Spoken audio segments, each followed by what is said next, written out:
Hello everyone, स्वागत है आपका एक बार फिर से निमेज नॉलेज पॉइंट पर। तो आज हम लोग मनोविज्ञान के कुछ प्रीवियस ईयर क्वेश्चन जो एचपी टेट में आए हुए हैं उनको डिस्कस करेंगे। तो आइए देखते हैं। सबसे फर्स्ट क्वेश्चन है हमारा, बच्चे भाषा सीखने की एक व्यवस्था के साथ पैदा होते हैं, ये किसने कहा है? A child is born with a system to learn a language, who gave this statement. तो ये स्टेटमेंट किसकी है? ये नॉम चोम्स्की की है। ठीक है, ये स्टेटमेंट किसकी है? नॉम चोम्स्की की। भाषा के ऊपर बहुत सारे जो मनोवैज्ञानिक हैं उन्होंने अपने व्यूज दिए हैं, बट जो नॉम चोम्स्की हैं उनका व्यू सबसे ज़्यादा इम्पॉर्टेंट है, क्योंकि वो उनका कहना है कि सिर्फ एक मनुष्य ही है जिसके दिमाग में जब वो पैदा होता है तभी से उसके दिमाग में एक LAD लैंग्वेज एक्विजिशन डिवाइस जो है वो सेट होता है, जो और किसी एनिमल में नहीं होता, क्योंकि कोई भी एनिमल हमारे जैसी सेम लैंग्वेज जो है वो नहीं सीख सकता है और उसको याद नहीं रख सकता है जैसे कि एक मनुष्य का दिमाग रखता है। ठीक है, तो नॉम चोम्स्की कहते हैं कि हर मानव के दिमाग में एक LAD होता है, LAD लैंग्वेज एक्विजिशन डिवाइस। ठीक है, और बच्चे उस डिवाइस के साथ ही पैदा होते हैं, मतलब बच्चे भाषा के साथ पैदा नहीं हो रहे हैं, बच्चे भाषा सीखने की एक व्यवस्था के साथ पैदा हो रहे हैं, ये नॉम चोम्स्की ने कहा है। ठीक है, नॉम चोम्स्की के अनुसार जो अर्ली चाइल्डहुड है वो भाषा अर्जन करने की सबसे सही समय है। ठीक है, भाषा अर्जन करने का सबसे सही समय कौन सा है? Early childhood. और बोला कि ये जो LAD है ये आयु में वृद्धि के साथ कमजोर पड़ जाता है। ठीक है, इसीलिए कहते हैं कि अगर आपको बच्चों को कोई भी लैंग्वेज सिखानी है तो वो आप उसको उसकी बाल्यावस्था में ही सिखा दें। जैसे जैसे हम बड़े होते जाते हैं हमारी लैंग्वेज सीखने की, हम नई लैंग्वेज अगर सीखने की कोशिश करें तो हम अच्छे से उसको नहीं सीख पाते हैं जितने अच्छे से एक अर्ली चाइल्डहुड का बच्चा जो है वो लैंग्वेज को सीख सकता है। ठीक है, तो बोला आयु में वृद्धि के साथ ये कमजोर पड़ जाता है, ये आपको याद रखना है। ठीक है, नेक्स्ट क्वेश्चन है हमारा, सीखने में अंतर्दृष्टि सिद्धांत किसके द्वारा प्रतिपादित किया गया है? ठीक है, तो सीखने का जो अंतर्दृष्टि सिद्धांत है वो दिया है कोहलर ने। इनसाइट थ्योरी ऑफ लर्निंग जो है वो कोहलर की है। कोहलर एक गेस्टॉलवादी है। गेस्टॉलवादी के बारे में हम पहले भी बात कर चुके हैं, गेस्टॉलवाद के बारे में। ठीक है, गेस्टॉल का अर्थ होता है पूर्ण, ठीक है, पूर्णाकार, समग्र जिसको हम बोलते हैं। ठीक है, तो ये जो इनसाइट थ्योरी है इसको और किस नाम से जाना जाता है? तो इसको सूझ का सिद्धांत और पूर्णाकार सिद्धांत के नाम से भी जाना जाता है। अगर इसका प्रयोग पूछा जाए कि इन्होंने किसके ऊपर प्रयोग किया है, तो इन्होंने एक चिंपैंजी के ऊपर प्रयोग किया है जिसका नाम क्या था? सुल्तान। ठीक है, उस चिंपैंजी का नाम था सुल्तान, ये आपको याद रखना है। गेस्टॉलवादी विचारधारा के अनुसार गेस्टॉलवादी क्या बोलते हैं? देखिए, जो लर्निंग थ्योरीज हैं वो दो प्रकार की हैं, एक व्यवहारवादी है, एक गेस्टॉलवादी है। ठीक है, व्यवहारवादी में हमारे थॉर्नडाइक आ जाते हैं, हमारे पावलन आ जाते हैं, स्किनर आ जाते हैं, हल आ जाते हैं, ड्राइव रिडक्शन थ्योरी है हल की। और ये जो संज्ञानवादी हैं इनमें हमारे हैं कोहलर हैं, ये देखिए वर्दीमर हैं, जो गेस्टॉलवाद के जनक भी कहे जाते हैं, वर्दीमर, कोहलर है, कॉफका हैं और लेविन हैं। ठीक है, तो इस विचारधारा के अनुसार हमारी मानसिक योग्यता हर चीज को पूर्ण रूप से स्वीकार करती है। ठीक है, इनकी विचारधारा क्या है कि हमारी जो मानसिक योग्यता है वो हर चीज को पूर्ण रूप से स्वीकार करती है। ठीक है, तो इतना आपको इसके बारे में याद रखना है। नेक्स्ट है, पियाजे के अनुसार बालक किस अवस्था में तार्किक चिंतन आरंभ कर देता है, मतलब तर्क करना आरंभ कर देता है, किस अवस्था में? तो वो है हमारी फॉर्मल ऑपरेशनल स्टेज, अमूर्त संक्रियात्मक अवस्था। याद रखना है आपको, पियाजे की संज्ञानात्मक विकास का सिद्धांत जो पियाजे ने दिया है उसमें 4 अवस्थाएं दी हैं उन्होंने। सबसे फर्स्ट है सेंसरी मोटर स्टेज, जिसको हम संवेदी पेशी अवस्था बोलते हैं, और आपको ये भी याद रखना है ये 0 से 2 साल है, 0 से 2 साल।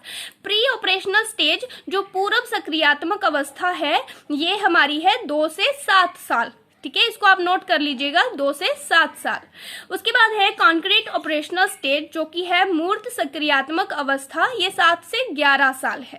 ठीक है, और फॉर्मल ऑपरेशनल स्टेज जो है वो 11 साल से ऊपर, अमूर्त सक्रियात्मक अवस्था। ठीक है, ये 11 साल से ऊपर के बच्चों में है। इनमें क्या है, सबसे फर्स्ट जो है जहाँ पे संवेदी पेशी अवस्था है वहां पर बच्चा अपनी ज्ञानेंद्रियों से सीखता है। ठीक है, तो आप कमेंट बॉक्स में मुझे जरूर ये लिखकर बताइएगा कि ज्ञानेंद्रियां क्या है और कैसे ये जो फर्स्ट स्टेज है उसमें बच्चा सीखता है। ठीक है, सेकंड है बोला इस स्टेज में बच्चा अनुकरण करके सीखता है। ठीक है, जो थर्ड स्टेज है मूर्त सक्रियात्मक, यहाँ पर बच्चा चिंतन करना स्टार्ट करता है। ठीक है, चिंतन करना स्टार्ट करता है। और ये जो फॉर्मल ऑपरेशन स्टेज है, यहाँ पर बच्चा तर्क करता है और अपनी समझ जो है उसको विकसित करता है। ठीक है, तो इतना आपको पियाजे के संज्ञानात्मक विकास के बारे में याद रखना है। नेक्स्ट है हमारा भाषा का विकास व्यक्तियों की सामाजिक अंत्यक्रिया का परिणाम है, किसके द्वारा कहा गया है। ठीक है, किसने कहा है कि भाषा का विकास व्यक्तियों की सामाजिक अंत्यक्रिया, मतलब समाज के साथ जो अंत्यक्रिया कर रहे हैं उसका परिणाम है, ये किसने कहा है। तो ये वाइगोत्स्की ने कहा है। वाइगोत्स्की की थ्योरी का क्या नाम था, वाइगोत्स्की की थ्योरी का नाम था सामाजिक एवं सांस्कृतिक विकास का सिद्धांत। ठीक है, ये वाइगोत्स्की की थ्योरी थी। इसमें 3 शब्द यूज हुए हैं जिनके बारे में मैं आपको बता देती हूँ। पहली बात तो वाइगोत्स्की बोलते हैं कि जो भी भाषा का विकास होता है वो समाज के द्वारा किया जाता है। बच्चा जब समाज के साथ अंत्यक्रिया करता है तब भाषा सीखता है। ठीक है, तो तब भाषा का विकास होता है। उसके बाद उन्होंने एक दिया है ZPD, जिसको बोलते हैं जोन ऑफ प्रॉक्सिमल डेवलपमेंट। मतलब जो बच्चा कोई कार्य कर रहा है वो, ठीक है, उससे जो बच्चे का विकास होना है उसमें अगर किसी ने टेम्परेरी हेल्प कर दी, कोई गाइडेंस कर दी, तो उसकी वजह से जो परिवर्तन आता है ना, ठीक है, उसको ZPD बोलते हैं, zone of proximal development. Scaffolding इन्होंने दिया है, ZPD, स्कैफोल्डिंग और MKO। स्कैफोल्डिंग होता है जो बड़े किसी बच्चा कोई काम कर रहा है और बड़ा कोई उसमें थोड़ी सी हेल्प कर देता है। ठीक है, थोड़ा सा उसको गाइड कर देता है, टेम्परेरी उसको हेल्प देता है, उसको स्कैफोल्डिंग बोलते हैं। और उस हेल्प से जो बच्चे के व्यवहार में या उसके डेवलपमेंट में चेंज आता है उसको जोन ऑफ प्रॉक्सिमल डेवलपमेंट कहते हैं।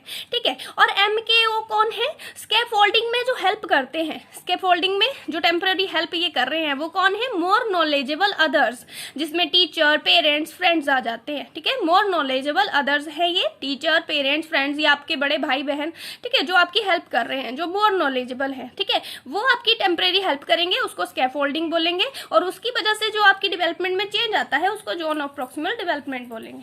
ठीक है, तो इतना आपको इसके बारे में याद रखना है। नेक्स्ट क्वेश्चन है हमारा, बालक के व्यक्तिगत अध्ययन की मनोवैज्ञानिक विधि है the psychological method of individual study. तो वो है केस स्टडी। ठीक है, जब भी आपको किसी इंडिविजुअल का अध्ययन करना है, व्यक्तिगत अध्ययन आपको करना है, तो आप क्या करेंगे, केस स्टडी करेंगे। आप उसके बारे में जानेंगे, उसके परिवार के बारे में जानेंगे। अगर वो बच्चा पढ़ाई में कमजोर है तो आप उसके कारण का पता लगाने की कोशिश करेंगे। ठीक है, तो उसको केस स्टडी, ठीक है, केस स्टडी करेंगे। नेक्स्ट है, शिक्षा मनोविज्ञान का जनक किसे कहा गया है, who is the father of educational psychology. तो ये है थॉर्नडाइक। ठीक है, थॉर्नडाइक की थ्योरी भी हमने पहले एक बार डिस्कस कर चुके हैं, हम ट्रायल एंड एरर थ्योरी किसी वीडियो में मैंने डिस्कस की थी। ठीक है, उन्होंने बिल्ली के ऊपर अपना जो प्रयोग है वो किया है। ठीक है, उनकी थ्योरी को stimulus response theory, SR theory भी बोलते हैं। ठीक है, नेक्स्ट है, बुद्धि लब्धि की गणना का सूत्र है। बुद्धि लब्धि की गणना का सूत्र क्या है, तो बुद्धि लब्धि की गणना का सूत्र है मानसिक आयु अपॉन वास्तविक आयु मल्टीप्लाई 100। मानसिक आयु अपॉन वास्तविक आयु मल्टीप्लाई 100, ये है बुद्धि लब्धि की गणना का सूत्र। ठीक है, अगर पूछा जाए बुद्धि लब्धि संप्रत्य किसने दिया है, संप्रत्य, ठीक है, बुद्धि लब्धि का कॉन्सेप्ट किसने दिया है, तो हम विलियम स्टर्न बताएंगे। ठीक है, विलियम स्टर्न बताएंगे। और अगर सूत्र पूछा जाएगा कि बुद्धि लब्धि का सूत्र किसने दिया है, तो देखिए बुद्धि लब्धि का सूत्र पहले स्टर्न ने दिया था, बट वो अधूरा सूत्र था, वो पूरा नहीं था। अगर इस सूत्र की बात हम करें तो टर्मन, इसलिए हम बुद्धि लब्धि गणना का सूत्र टर्मन बताते हैं। ठीक है, टर्मन ने दिया है, क्योंकि जो स्टर्न ने दिया था वो अधूरा था। ठीक है, टर्मन ने उसमें कुछ संशोधन किया है, और ये जो नया सूत्र जो बुद्धि लब्धि का आज हमारे पास है वो टर्मन के द्वारा दिया गया है। ठीक है, तो ये आपको याद रखना है, ये टर्मन ने दिया है। नेक्स्ट है हमारा, डिसलेक्सिया संबंधित है। डिसलेक्सिया किससे संबंधित है, तो डिसलेक्सिया हमारा रीडिंग डिसऑर्डर है। ठीक है, पठन विकार है हमारा। इससे रिलेटेड कुछ हम डिस्कस कर लेते हैं, जैसे डिस्ग्राफिया। डिस्ग्राफिया जो है ये हमारा लेखन विकार है, ठीक है। ये अधिगम अक्षमताएं हैं, आपने ये पढ़ी भी होंगी, ठीक है। जो पठन, जिनको पढ़ने में प्रॉब्लम होती है वो उसको, उन बच्चों को डिसलेक्सिया होता है, ठीक है। डिस्ग्राफिया जिनको लिखने में प्रॉब्लम है। डिसकैलकुलिया जिनको गणितीय विकार बोलते हैं, ठीक है, जिनको गणित में समस्या है, गणितीय विकार जो डिसकैलकुलिया। अफेजिया, अफेजिया है भाषा संप्रेषण संबंधी समस्या, जब आप बातचीत में आप एबल नहीं हो, बातचीत नहीं कर पा रहा है कोई बच्चा तब। और डिस्प्रैक्सिया, डिस्प्रैक्सिया गतिक कोशक संबंधी समस्याएं, जैसे बोलने लिखने में, ठीक है, पढ़ने में समस्या हो रही है तो उसको बोलते हैं डिस्प्रैक्सिया, गतिक कौशल संबंधी समस्याएं, ठीक है। तो ये था आज का मेरा टॉपिक। अगर आपको वीडियो अच्छी लगी हो प्लीज लाइक शेयर जरूर करें और मेरे चैनल को सब्सक्राइब करें। Thank you.